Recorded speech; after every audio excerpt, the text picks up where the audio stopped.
자, 오늘의 말씀은 한번 읽어봐요. 시작. 태초에 하나님이 천지를 창조하십니다. 너무 쉽거든요. 우리 너무 잘 아는 거예요. 자, 이제 오늘부터는 이제 창세기 1장부터 우선은 11장까지 여러분들하고 이제 말씀을 좀 나누려고 해요. 중간에 이제 조금 건너뛸 수도 있고, 가능하면 1장부터 11장까지 차례대로 볼 건데, 중간에 좀 건너뛸 수도 있고, 또 중간에 또 신약 성경으로 좀 넘어갔다가 올 수도 있어요. 아무튼, 그래도 가능하면 11장까지 이제 여러분들하고 같이 좀 보려고 해요. 구약 성경은 어떤 민족이 쓴 거죠? 이스라엘 사람이죠. 이스라엘 사람들을 뭐라고 불러요? 이스라엘 사람들을 다른 말로 뭐라고 부릅니까? 유대인이라고 부르잖아요. 그렇죠? 유대인이라고 불러요. 유대 민족이에요. 유대 민족. 이스라엘 민족, 유대 민족 다 같은 뜻이죠. 유대 민족들은, 이스라엘 사람들은 그 습관이 우리하고 좀 달라요. 우리 한국말하고 이 영어하고 다르잖아요. 그렇죠? 유대인들은 히브리어를 쓰는데 히브리어도 좀 달라요. 우리나라 말하고 달라요. 한국말은 중요한 게 어디에가 있어요? 앞에 있어요? 끝에 있어요? 뒤에 있죠. 그래서 한국말은 끝까지 들어봐야 안다라고 말하는 거예요. 왜냐하면 중요한 게 제일 뒤에 있어요. 나는 오늘, 그렇죠? 뒤에요. 나는 오늘. 그러니까 한국말은 끝까지 들어봐야 아는 거죠. 나는 오늘 교회에 간다. 나는 오늘 교회 안 갈래. 전혀 다른 뜻이 될 수 있는 거죠. 끝까지 들어보지 않으면 이 사람이 무슨 말을 하는지 모르는 거예요. 근데 유대인들은 사고방식이 달라요. 언어가 우리하고 좀 달라요. 순서가 달라요. 제일 중요한 거를 앞에다가 둬요. 앞에다가 둬요. 그래서 만약에 유대인들은 이런 식으로 되는 거죠. 나는, 그러니까 만약에 교회를 강조하고 싶다. 그러면은 교회를 앞에다 둬요. 난 교회에 간다. 오늘 나는 이렇게 얘기합니다. 만약에 간다라는 걸 강조하고 싶으면 간다. 교회에 오늘 나는 이렇게 말해요. 만약에 내가 간다라는 걸 나를 강조하고 싶으면 나는 간다. 교회에 오늘 이렇게 말해요. 이 히브리어라는 이 언어가 좀 특이해요. 제일 중요한 거를 무조건 앞에다 봐요. 그래서 성경에서 제일 중요한 거는 창세기예요. 제일 중요한 걸 앞에다 두기 때문에. 창세기에서 제일 중요한 거는 창세기 1장이에요. 창세기 1장에서 제일 중요한 거는 창세기 1장 1절. 그래서 이 구절이 성경에서 가장 중요한 구절이에요. 한국 사람이 한글을 쓴 게 아니에요. 그래서 되게 중요한 겁니다. 이 창세기 1장 1절은 일종의 그 선언이에요. 선언.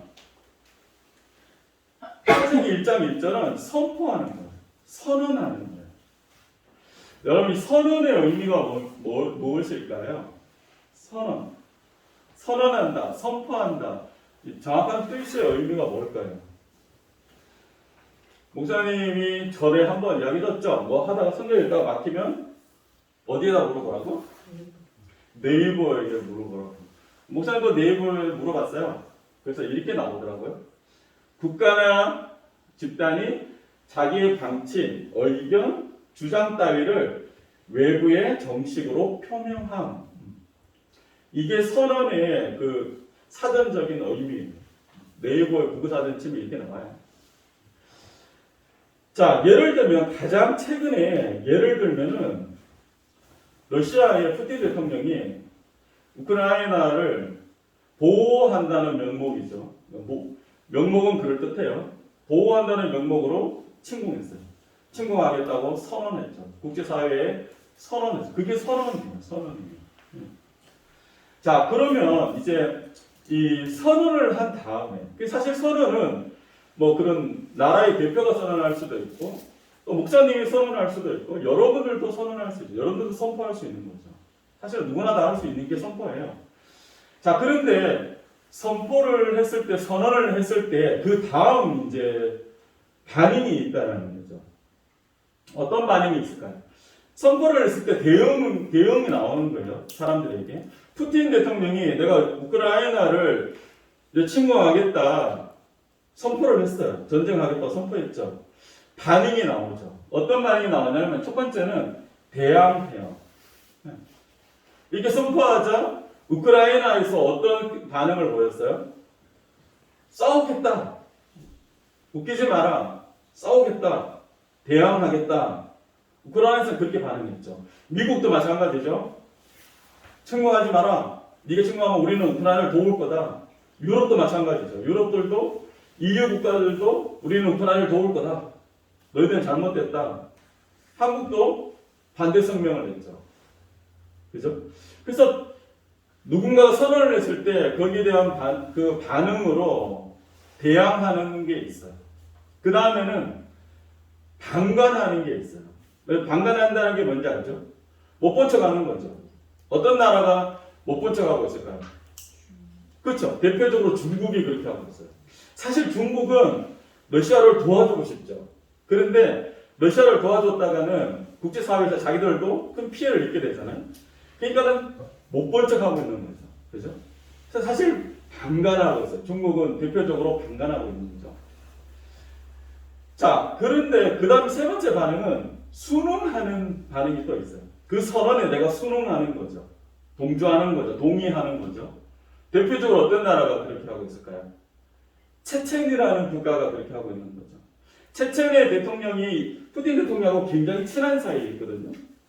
그래서 푸틴이 요청을 했어요. 그래서 체첸이 어떻게 했어요? 자기들 특수부대를 우크라이나에 보냈죠. 비록 실패했지만 특수부대가 대통령 암살을 하려고 보냈는데 다행히 실패했어요. 그렇죠? 누군가가 정보를 미리 줬다고 이야기를 해요. 그래서 아무튼 순응하는 것이 있는 거죠. 자, 이게 마찬가지로 창세기 1장 1절도 마찬가지예요. 창세기 1장 1절도 하나님의 선포예요. 하나님이 선포한 거죠. 하나님이 선언한 거예요. 온 우주에다가 선언한 거예요. 온 이 지구에다가 선포한 거죠. 그죠? 더 나아가 온 전 우주에 하나님이 선언한 거예요. 뭐라고 선언했어요, 하나님은?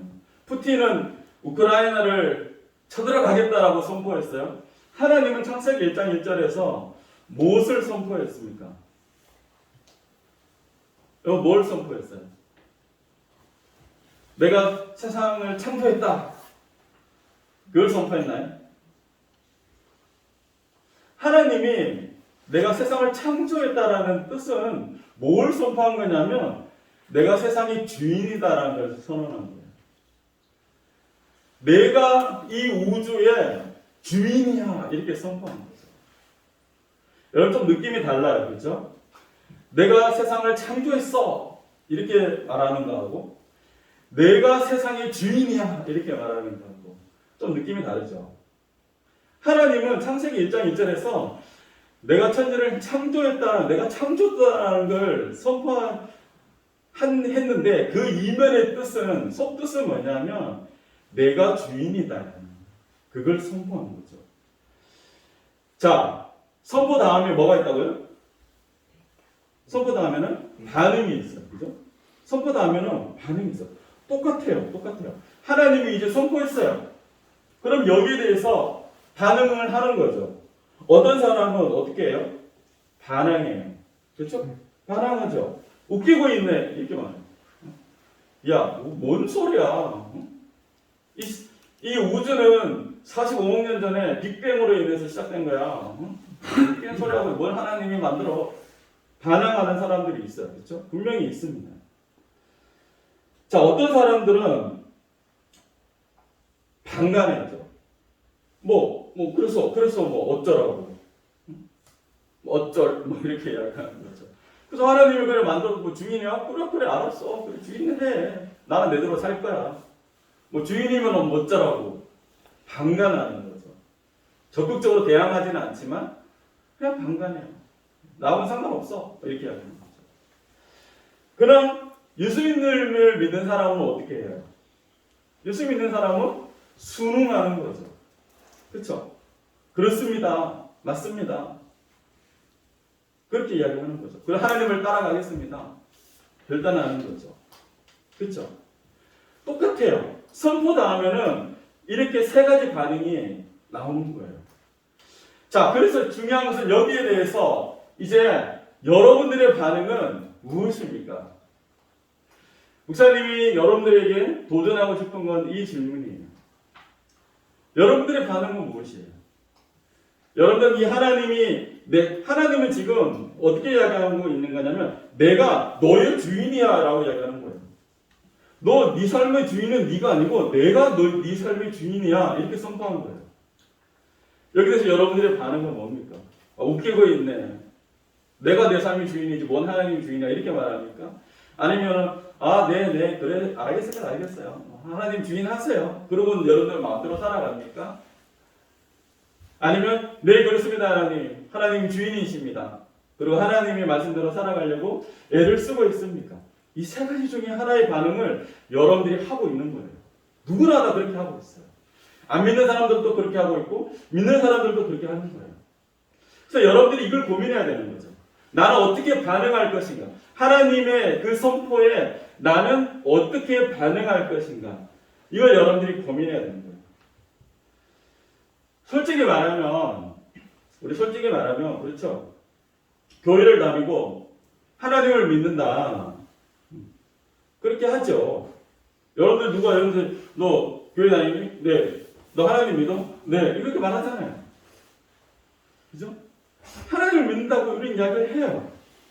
그런데 그 마음 깊은 곳을 들여다보면 사실은 방관하고 있는 사람들이 꽤 많죠. 그죠? 그게 솔직한 우리의 모습인 거죠. 나 하나님을 믿는데, 그래서 하나님을 대항하지는 않는데, 근데 방관하는 거죠. 하나님을 적극적으로 따르려고 하진 않아요. 사실은 그런 사람들이 되게 많은 거예요. 여러분, 믿음이 무엇입니까? 여러분, 무엇이 믿음입니까? 믿음은 바로 하나님의 선포에 아멘으로 응답하는 게 그게 믿음이에요. 믿음이란 기도를 열심히 막 잘하고 찬양을 목 터져라 찬양하는 그게 믿음이 아니라 하나님의 선포에 아멘으로 반응하는 게 그게 믿음이에요. 여러분들 이 하나님의 선포에 여러분 마음 깊은 곳에서 우러나오는 아멘 할 수 있습니까? 여러분 그걸 할 수 있다면 정말 축복받은 사람들입니다. 만약에 여러분들이 하나님과 예수님에 대해서 잘 안 믿어진다. 난 솔직히 말하면 난 잘 안 믿어집니다. 여러분들 나이 때는 이제 잘 안 믿어질 때예요. 목사님이 처음에도 이야기했지만 이제는 여러분들 성격에서도 뭔가 의심이 들 때죠. 난 이때까지 세뇌당했구나. 내가 유치원 때부터 예수님 찬양 노래했는데 알고 보니 내가 이제 고등학생이 되어 보니 그건 전부 거짓말이었어. 그런 생각이 들 수 있어요. 목사님이 말하지만 지극히 정상입니다. 지금부터 고민하면 돼요. 잘 안 믿어진다. 목사님 어떻게 하면 좋을까요? 오늘 여러분한테 하나의 답을 주면 창세기 1장 1절을 붙들고 실험해야 돼요. 구약 성경을 보면 어떤 장면이 나오냐면은 나귀가 입을 열어가지고 자기를 때리는 그 주인에게 갑자기 입이 열리면서 그 사람 말을 막 하죠. 구약에 그런 장면이 나와요. 사람 말을 막 하면서 네가 왜 나를 때리느냐 이렇게 말해요. 나귀가 주인한테 내가 뭘 잘못했다고 네가 나를 이렇게 때려 이렇게 말해요. 그런 장면이 나옵니다. 여러분 믿어집니까? 나귀가 말을 하는 게 믿어져요? 정말 웃기는 장면이죠. 솔직히 너무 웃기는 장면이지. 말도 안 되는 소리를 구약에서 하고 성경에 나오고 있어. 근데 여러분 어릴 때부터 세뇌된 게 뭐라고 세뇌됐어요? 여러분 머릿속에 뭐가 세뇌됐습니까? 성경은 하나님의 말씀이고 곧 하나님의 말씀은 진리다. 이 세뇌돼 있잖아요. 그런데 나귀가 말을 해? 웃기는데? 믿어야 돼, 말아야 돼. 막 이렇게, 그렇게 되는 거죠. 여러분, 솔직히 안 믿어지는 게 정상입니다. 그러나 여러분, 창세기 1장 1절에 아멘할 수 있다면 믿을 수 있어요. 왜? 하나님이 세상의 주인이니까. 믿을 수 있는 거죠. 신약 성경을 보면 예수님이 무리를 막 돌아다닙니다. 여러분 믿을 수 있어요? 사람이 무리를 걸을 수 있습니까? 가끔가다 예능 프로에 물리를 막 걷다가 물이 붕덩 빠지는 예능 프로를 가끔씩 보면은 그죠, 그게 정상이죠. 한 두 발자국 또 못 뛰죠. 그죠? 근데 예수님이 무리를 막 걸어봐요. 예수님이 죽은 시체한테 일어나 이러니까 시체가 벌떡 일어났어요. 죽은 지 3일이 지났어요. 이미 몸에서 썩는 냄새가 나는 시체예요. 근데 예수님이 일어나니까 시체가 벌떡 일어났어요. 여러분 믿으십니까? 말도 안 되는 소리죠. 성경이 이렇게 말이 안 되는 소리가 이렇게 많았다니. 이걸 믿어야 돼, 말아야 돼. 여러분 창세기 1장 1절에 아멘할 수 있으면 믿어집니다. 창세기 1장 1절에 아멘할 수 없으면 믿어지지 않습니다. 웃기는 소리입니다. 여러분 그래서 창세기 1장 1절은 목사님은 항상 뭐라고 부르냐면 성경을 여는 열쇠라고 저는 부릅니다. 여러분 성경을 어떻게 믿을 수 있느냐? 창세기 1장 1절을 가지고 실험해야 됩니다. 창세기 1장 1절에 아멘할 수 있느냐 없느냐가 이걸 가르는 거예요. 창세기 1장 1절에 내가 아멘할 수 있다면 다 믿어집니다. 다 믿을 수 있어요. 왜? 하나님이 세상의 주인이니까. 하나님이 이 온 우주를 만드신 분이니까. 거기에 내가 진심으로 아멘할 수 있느냐 없느냐의 문제입니다. 여러분 어떤 문을 열려면 생각해 보세요. 문이 잠겨 있어요. 어떻게 열어야 됩니까? 강제로 뜯을 수도 있어요. 그렇죠? 그러나 엄청나게 두꺼운 지하 금고를 어떻게 뜯습니까? 폭파도 안 되죠. 열쇠가 있어야 되는 거죠. 열쇠가 있어야 되는 거죠. 만약에 그 금고의 문을 아무 열쇠나 꽂아서 다 열리면은 그건 문이 아닌 거죠. 그 문을 여는 열쇠는 오직 몇 개? 오직 한 개예요. 그렇죠? 여러분 성경의 문을 여는 열쇠도 마찬가지입니다. 성경의 문을 여는 열쇠는 창세기 1장 1절이에요. 이 말씀이 믿어지느냐, 하나님이 세상의 주인이라는 것에 내가 동의하느냐, 그것이 나에게 믿어지느냐, 여러분 그것이 성령을 여는 열쇠입니다. 여러분들이 알아야 되는 게 성경은 열려진 책이 아니에요. 성경은 누구에게나 깨달아지는 책이 아닙니다. 성경은 오픈된 북이 아니에요. 성경은 닫혀져 있는 책이에요. 성경은 신비에 쌓인 책이에요. 예수님은 제자들에게 말할 때 비유로 이야기를 하셨어요. 그 제자들이 와서 도대체 그 비유가 무슨 뜻인지 모르겠습니다. 예수님 무슨 뜻입니까? 물었어요. 그때 예수님이 제자들에게 뭐라고 말했냐면은 내가 비유로 말하는 것은 들어도 듣지 못하게 하고 보아도 보지 못하게 하려 합니다. 이렇게 말했어요. 성경의 진리는 모든 사람에게 다 공개되어 있는 책이 아닙니다. 성경의 진리는 하나님이 선택하시고 하나님께 가까이 오려는 사람에게만 보이는 신비에 쌓인 책이에요. 그 신비에 쌓인 그 문을 여는 열쇠가 창세기 1장 1절입니다. 그래서 여러분들 여기에 대해서 고민하셔야 돼요. 자, 그래서 오늘 결론은 뭐냐면, 결론 첫 번째는 믿을 것인지 고민하십시오. 여러분 고민해야 됩니다. 여러분들 이제 유치부가 아니잖아요. 여러분들 이제 아동부에서 올라올 때 얼마나 안 됐지만, 그래도 여러분들 이제 아동부가 아니에요. 그렇죠? 목사님이 아동부에서 하는 설교하고 지금 중고등부에서 하는 설교가 좀 다를 거예요. 그렇죠? 아동부에서는 이렇게 설교 안 합니다. 얘들아 잘 믿어야 돼. 막 세뇌시켜요. 저도 세뇌시켰어요. 2년 동안 애들한테 막 머리에 세뇌를 시켰어요. 얘들아 따라해봐. 하나님은 세상의 주인이야. 얘들아 따라해봐. 세상의 주인. 알았지? 이렇게 설교했어요. 근데 여러분들 중고등부잖아요. 이제는 여러분이 스스로 생각할 수 있는 나이잖아요. 그렇죠? 여러분 이제는 여러분들 뭘 해야 되냐면 지금까지 내가 들어왔던 것이 진짜인지 아닌지를 고민해야 됩니다. 내가 정말 세뇌당한 것인지 그 세뇌당한 게 진리인지 고민해야 돼요. 스스로 고민해야 돼요. 스스로 답을 찾아야 돼요. 이제는. 그래서 여러분 목사님은 그래서 아마 여러분들 목사라는 사람의 입에서 그 말을 들어봤는지 안 들어봤는지 모르겠지만 저는 항상 이렇게 말해요. 여러분 의심하십시오. 저는 그렇게 말합니다. 여러분들이 지금까지 왔던 여러분이 가지고 있는 그 믿음을 의심하십시오. 다른 말로 바꾸면 여러분들이 가지고 있는 그 믿음을 고민하십시오. 진짜일까? 고민하세요.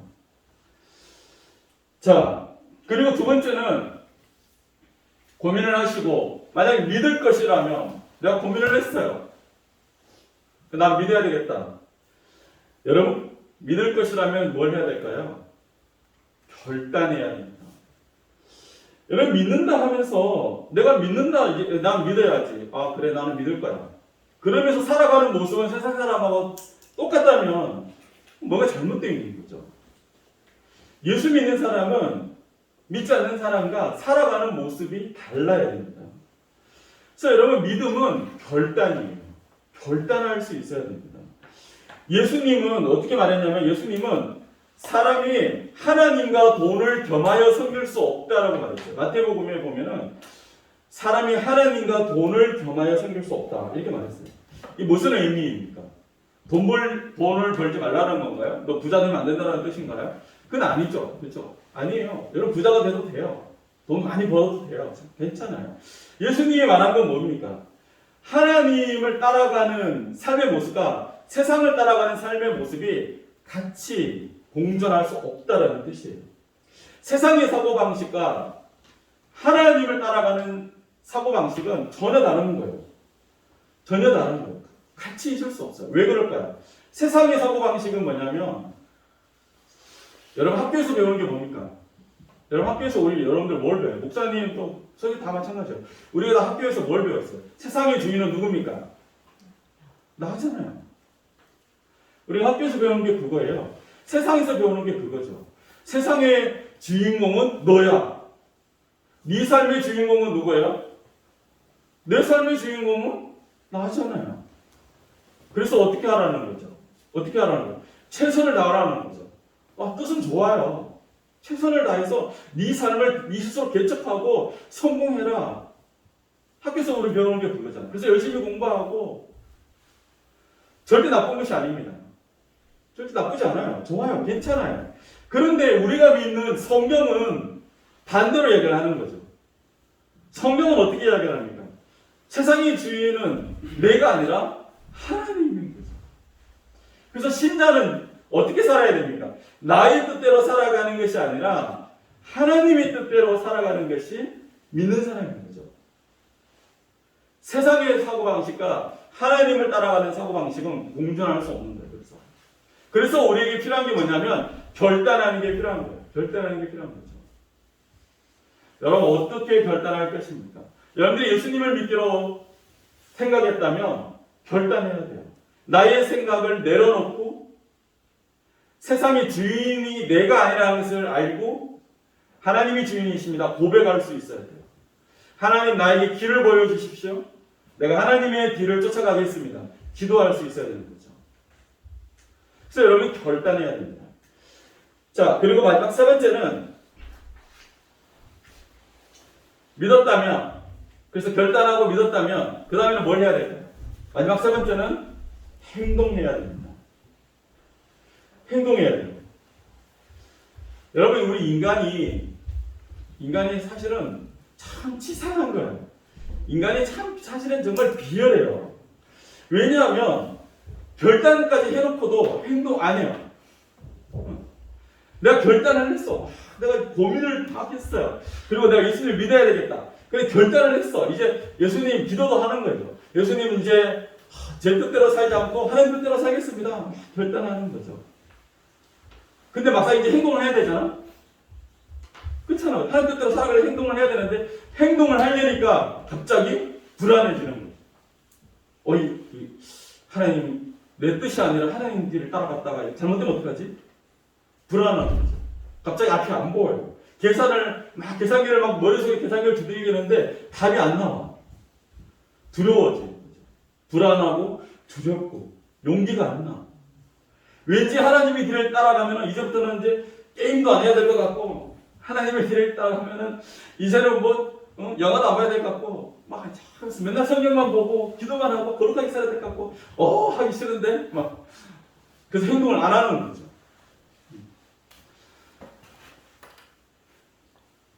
저는 고등학교 2학년 때 예수님을 만났어요. 고등학교 1학년 때 교회 와서 고등학교 2학년 때 예수님을 만났어요. 그리고 고등학교 3학년 때 결단을 하고 신학교를 갔어요. 쉽지 않았습니다. 목사님이 쉽지 않았어요. 정말 오랜 시간을 고민했어요. 그리고 예수님을 믿기로 결단했어요. 그리고 예수님을 믿고 나서 하나님 중심으로 살기로 다짐했어요. 근데 그렇게 살긴 사는데 가끔씩 옆으로 새요. 행동을 잘해야 되는데 옆으로 쏙 새는 거죠. 그런데 이게 좀 새는 횟수가 좀 많아요. 1년에 한 번 정도 새야 되는데 1년에 좀 많이 새는 것 같아요. 행동하기로 결심했는데 여전히 어떨 때 보면은 여전히 내가 내 중심적으로 막 행동을 해요. 어떨 때 보면 여전히 내 안에서 막 욕심이 꿈틀꿈틀거리는 게 막 보여요. 아직 해보진 않았지만 나도 푸인에서 대박 나오고 싶은데 막 이런 생각들이 막 아직 할 줄 몰라가지고 못 해봤지만 막 그 생각이 있어요. 없는 게 아니라 있어요. 50만 원 주고 산 저런 차가 아니라 나도 그랜저를 한번 몰아보고 싶은데 막 생각이 있어요. 없는 게 없지 않아요. 여러분 결단하는 것보다 행동하는 게 훨씬 더 어렵습니다. 행동하는 건 진짜 어려운 거예요. 여러분 그런 점에서 목사님이 여러분들한테 이 말을 해주고 싶어요. 여러분들의 부모님들이 교회에서의 모습과 집에서의 모습이 꽤 다른 분들이 있을 거예요. 그렇죠? 네. 여러분 행동하는 건 쉽지 않습니다. 그런 점에서 여러분들은 여러분들의 부모님을 좀 이해해 주셔야 돼요. 우리 엄마가 교회 가서는 엄청 거룩한데 집에 오니까는 어쩜 저럴까? 여러분 그럴 수밖에 없어요. 왜냐하면 사실 인간은 너무 연약해. 엄마도 그렇게 안 하고 싶죠. 근데 여러분을 보면 손이 올라가는데 어떡해? 그렇지 않아요? 그게 인간이에요. 간혹 너무 차이가 크게 나는 그런 부모님들이 있어요. 그래서 종종 여러분들이 더 친해지면 여러분들이 저를 찾아와요. 여러분들도 아마 그럴 거예요. 그래서 저한테 이제 막 하소연을 하는 거죠. 그래서 목사님, 우리 엄마가 교회에서는 봉사도 저렇게 하는데 집에 가면 설거지도 안 하고 나한테 다 시키고 아마 이렇게 막 얘가 친구들이 꼭 있어요. 여러분 행동하는 것이 쉽지 않습니다. 부모님들도 쉽지 않아요. 여러분들도 막상 해보려면 쉽지 않아요. 그러나 끊임없이 그렇게 해야 돼요. 그러나 끊임없이 그렇게 노력해야 돼요. 오늘 행동하지 못했다고 해서 내일 시도를 포기하면 안 돼요. 내일 다시 행동하려고 해야 되는 거죠. 오늘 다시 결단하고 내일 다시 행동하려고 계속해서 노력해야 돼요. 우리는 계속해서 기도해야 되고 우리는 계속해서 양보해야 되고 우리는 계속해서 인내해야 되고 계속해서 하나님의 길을 쫓아가려고 애써야 됩니다. 그것이 신자의 삶입니다. 여러분 정리하면 창세기 1장 1절은 여러분 절대 이제 죽을 때까지 여러분 잊지 마십시오. 창세기 1장 1절은 하나님께서 세상의 주인이라는 것을 선포한 것입니다. 자, 그럼 여기에 대해서 모든 인간들은 반응해야 됩니다. 예수님을 믿는 사람이든 안 믿는 사람이든 나이가 어린 여러분이든 나이가 많은 선생님이든 다 반응해야 됩니다. 반항할 수도 있습니다. 방관할 수도 있습니다. 그러나 순종할 수도 있습니다. 여러분들은 어떤 응답을 할 것인가? 나는 어떻게 응답할까? 여러분 그것을 고민하고 또 결단하고 행동하는 우리 친구들 모두가 되시기를 예수님의 이름으로 축원드립니다. 기도하겠습니다.